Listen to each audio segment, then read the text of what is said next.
Bienvenue dans la gare Saint-Ouen, le futur hasard ludique. On va faire une petite visite de la gare. Je vais vous expliquer un peu l'histoire de ce bâtiment et ce qu'on va en faire dans le cadre du projet du hasard ludique. Donc là, en fait, vous vous trouvez vraiment dans le cœur de l'ancienne gare. Et ce que sera le futur hall d'accueil en fait, du lieu avec le bar.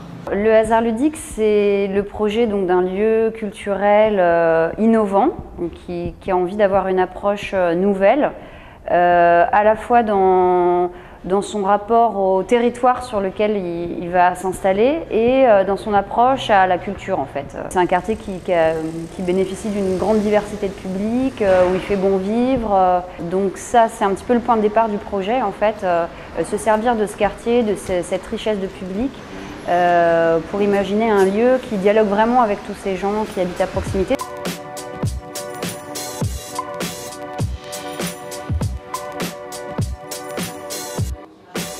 Ici se trouvera finalement la salle de spectacle qui accueillera donc la programmation de concerts, de spectacles pour les enfants et des soirées aussi pluridisciplinaires. C'est avant tout l'histoire d'un hasard qui a bien fait les choses puisque en 2010, je me suis installé moi dans le quartier juste en face de la gare, donc rue Belliard juste derrière nous.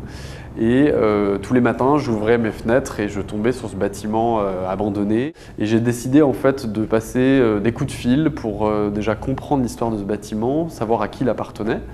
Et j'ai passé des dizaines et des dizaines de coups de fil et j'ai fini par obtenir en fait des informations de la part de la mairie du 18e qui à l'époque m'a dit que c'était un hasard incroyable que je les appelle pour l'histoire de ce bâtiment puisque la ville avait racheté le bâtiment et allait lancer dans les prochains mois un appel à projet pour en faire un lieu culturel. J'en ai de suite parlé à mes deux comparses, donc Flavie et Céline. Donc ça, c'était tout début 2012. On s'est lancé dans la procédure d'appel d'offres qui a duré 1 an et demi. On a dû réunir tout un collectif en fait, de personnes avec des compétences assez diverses.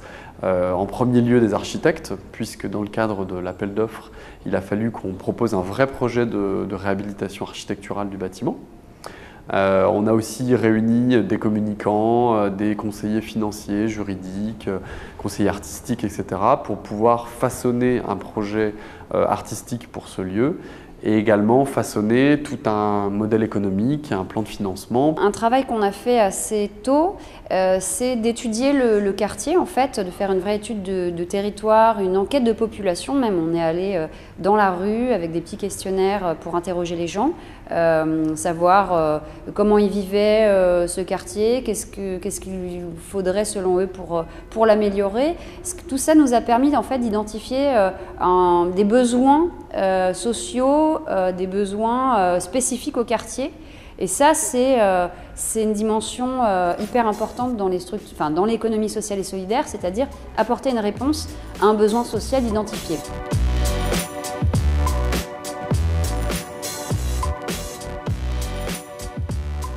Ça va faire 2 ans cet été maintenant qu'on travaille vraiment d'arrache-pied à toute la levée de fonds, à la préparation du projet de travaux.